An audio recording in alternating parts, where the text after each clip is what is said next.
COVID! Damn you, COVID test digging in my nose to my brain! Wait, I've got to move. Oh! Got to move to.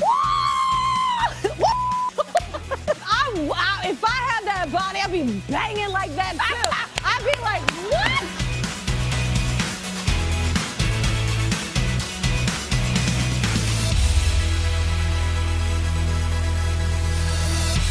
Speaking of Miley, this was one of my favorite things I've heard recently. So she shared her experience with UFOs, which I do believe life is out there. But you've had a similar experience. I didn't know that. Well, I don't talk about it all that often, to be honest. But, you know, it goes back. When I was a little boy growing up in Kentucky, there was this place back in the mountains. And there's these big old beech trees back there. And beech trees are good to carve on with a knife. And way back in the 1930s, a guy that lived back in the mountains had this experience which he carved the pictures on a tree. I found them when I was a little boy, and it was an old Model T Ford and a saucer and this alien-looking thing. And I started researching, and I go, wait, man, there was like an alien invasion in Kentucky in the late 1930s. Who knew about that? And, yeah, and so I kind of got, I don't know, fascinated with it as a little boy. And then a couple times, you know, throughout life, I've seen some crazy stuff. And some of it I'm sure, most of it's probably explainable, but some of it I like to live. Hey, I took that picture. He said, hey! Wow. I remember that thing. I remember that one right there. That's a beauty. I took that. That with my BlackBerry. With my BlackBerry iPhone. Yeah. So wait, Rain and Lisa, do you believe, Lisa, in extraterrestrial? I do. I do too. I don't think it's what we think it is, but I do believe in like other life. I think that we can't be the only life. I think that's so egocentric to think that I think so too. Right? I mean, unless you don't believe in it, and then I think that's fine, Rain. No. Oh, I totally believe that there's aliens and some kind of, they'd be traveling and they'd be observing us, and right now I think those aliens are looking down on planet Earth and going, yes. I would agree. They're behind the curve. They just can't figure it out.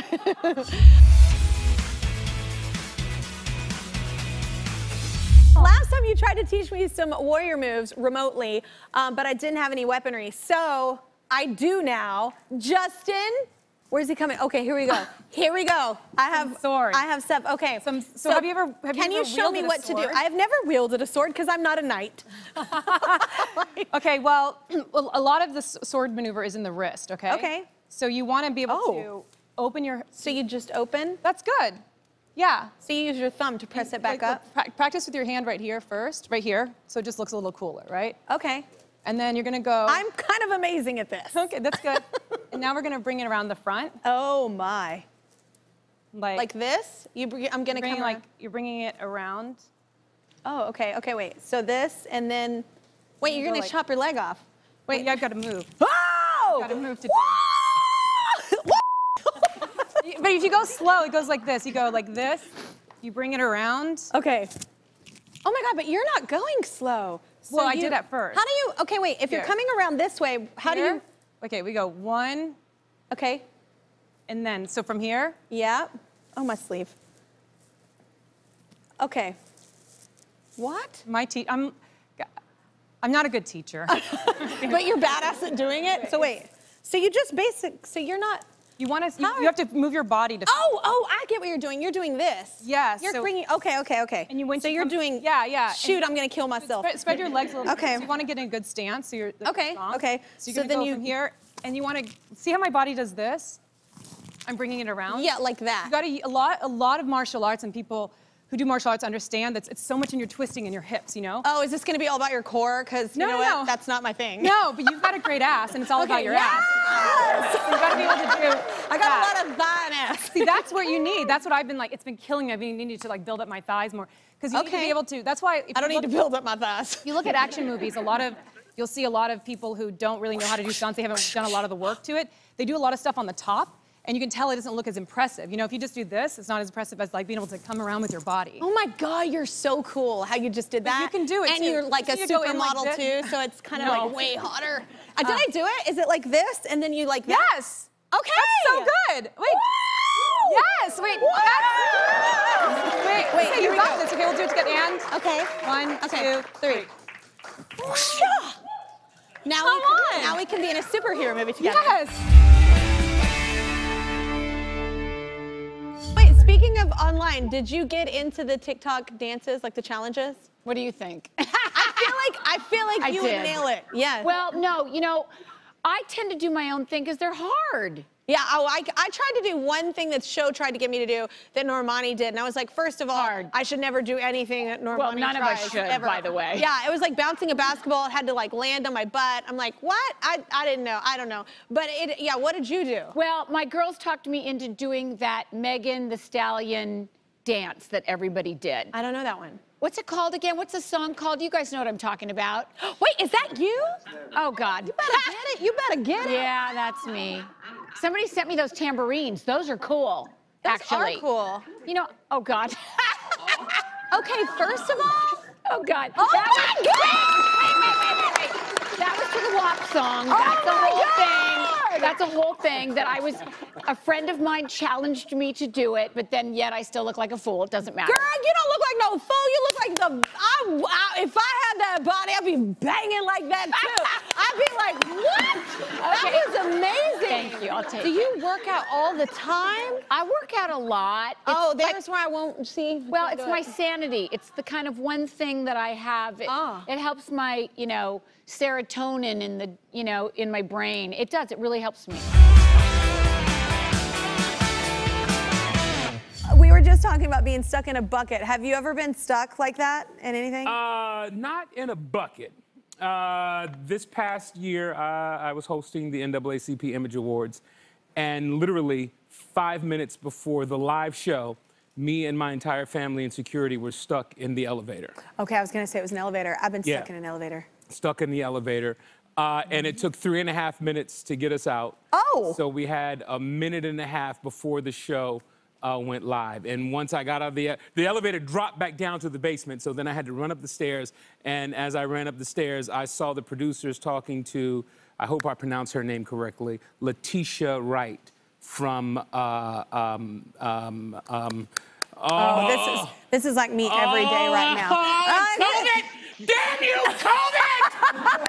Damn you, COVID test digging in my nose to my brain! Black Panther. It's oh gone. my God. Black She was in Black Panther. Panther. Yeah. And so the producers were huddled in the corner trying What a to great figure movie. out what they were going to tell, how she was going to start the show if I was still stuck in the elevator. Oh my gosh, that is Yeah. a different level of panic. My favorite teacher, I was lucky too. I had about 3 or 4 that really impacted my life, but I would say the one that impacted me most was my drama teacher from high school. His name was Christopher Haskett, and his nickname is Kit. He still lives in Orlando, and he was the first teacher that when I said I wanted to be a stand-up comic and an actor, oh, what a great shot. Yeah. Fantastic. We do our homework, Billy. Good. He was the first teacher that took me seriously.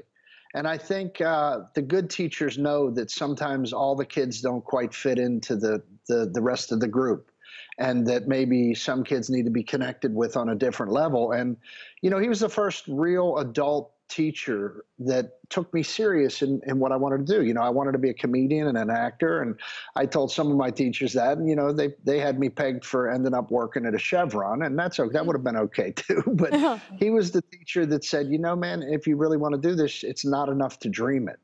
You have to put your time in. You have to put your work in. And then I had to do my senior year over, and I only had 3 or 4 classes that second senior year. And he told me, he said, instead of going home or screwing off or taking a nap, he said, come to the auditorium and learn to build sets with me, and let's talk about what it takes. Let's talk about New York, Chicago, Los Angeles. Let's talk about what you want to go after. Let's talk about television, film, theater, Broadway. And he just had an impact, not only educationally on my life, but talking to me seriously and then saying, yeah, you can do this, but I'm not going to lie to you, there's so much work involved.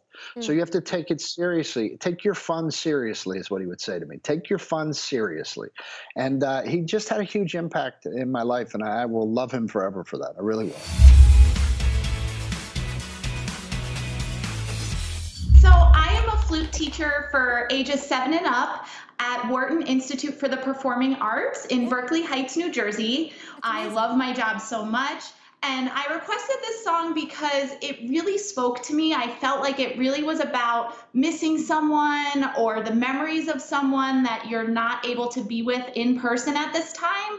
And I'm really feeling that because I haven't seen my students in person since March of 2020. Yeah. I've been giving them their lessons on Zoom. So that's been interesting, but I cannot wait to be back with them in person and give them big hugs. Oh, I love you so much, and I love as well that you use the word interesting. I have found more teachers and parents doing homeschool use the word interesting, and interesting is really just code for really super word I shouldn't say on television right now, but because it's hard. I am like, whoa, Girl, interesting isn't my word of choice. It's just so hard to get them to focus, you know, in general in the classroom. And then and my daughter does this thing. I don't know if any of y'all have these kids. She's actually, it's quite funny. She will do this and just pretend that her screen, she's 6. She's 6. And she literally, I caught her just being like, and she'll just pretend like she's frozen so she doesn't have to do what they're asking her to do. And I'm like, I mean, points for the comedy, but reel it in, dude. You always have great hair. Have you? Yes, in every character, like in person right now, I'm like, you can just, like, it feels like you just ran your hands through it and then just came out here. I did. Looking like a stud. Yeah. Have you always had great hair since you were a kid? No. I had a mother who thought it was a really good idea for me to just sport a bowl cut pretty much through my entire adolescence and into... Oh my God, this is a picture of me too. That's what I look like.